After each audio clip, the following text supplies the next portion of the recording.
tu vas découvrir une nouvelle chronique. Vous aussi, chers auditeurs, chez vous, c'est Floriane qui va nous parler de sa vie de comédienne avec son journal intime d'une comédienne. Exactement. 25 septembre 1992. Cher journal intime, on a fait notre entrée au CP et c'est trop super. Ouais, quand j'avais 6 ans, j'étais un peu con.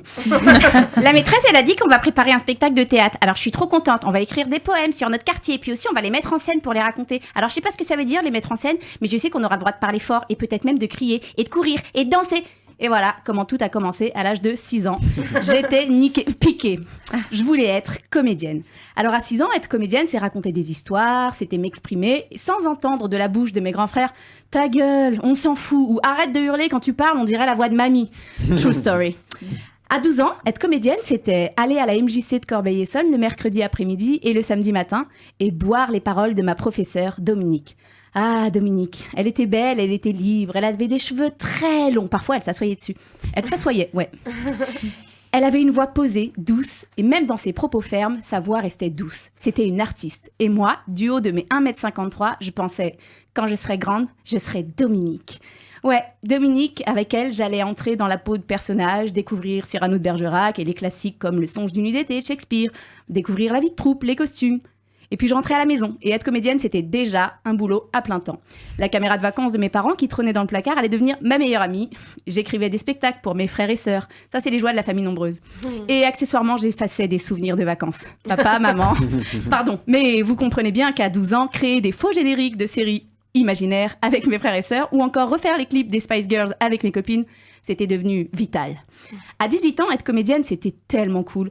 On appellera ça la facilité. Comment avoir son bac L avec mention ? Choisissez l'option théâtre et ne foutez rien d'autre. J'avais la belle vie, option lourde, théâtre, option facultative, devine. Théâtre, j'incarnais des Lucrèce Borgia, je tombais un amour d'incendie de Wajdi Mouawad, je vivais, je vibrais, je m'exprimais, je me cherchais, je me trouvais. Et je savais bien évidemment ce que je ferais de ma vie et ce que je ferais en études post-bac. Bref, je pensais théâtre, je vivais théâtre et je dormais en cours de maths. Bah oui, parce que le théâtre, c'est crevant. Être comédienne à 18 ans, c'était donc le pied. À 24 ans, être comédienne, c'est donc sortir diplômée de la dite école et découvrir enfin les joies de l'intermittence. C'est donc le début de la schizophrénie. Un jour, tu lis Samuel Beckett, le lendemain, t'es une mascotte poireau au salon de l'agriculture. À 24 ans, être comédienne, c'était étudier Sarah Kane par envie et plonger dans son ambiance sombre, violente, crue, choquante et faire des goûters d'anniversaire pour les enfants quand t'es déguisé en fée. Wouh ! C'est échouer à des castings toute la journée, mais réussir à monter sa propre compagnie. À 24 ans, c'est prendre un pied d'enfer devant trois spectateurs et se dire qu'on est grave à sa place sur scène et qu'on n'abandonnera jamais. Et le soir même, se prendre 1001 refus par des agents et jurer qu'on va arrêter ce métier parce qu'il est vraiment trop pourri. Et enfin, à 30 ans, être comédienne, c'est maintenant. Et c'est ce que je vais tenter de vous raconter tous les lundis ici même. Les joies, les échecs, les agents, les tournées, les conseils, les encouragements, les découragements. Bref, j'essaierai de tout vous dire sur mon métier chaque semaine en espérant que ça vous plaise. Ouais. Bravo.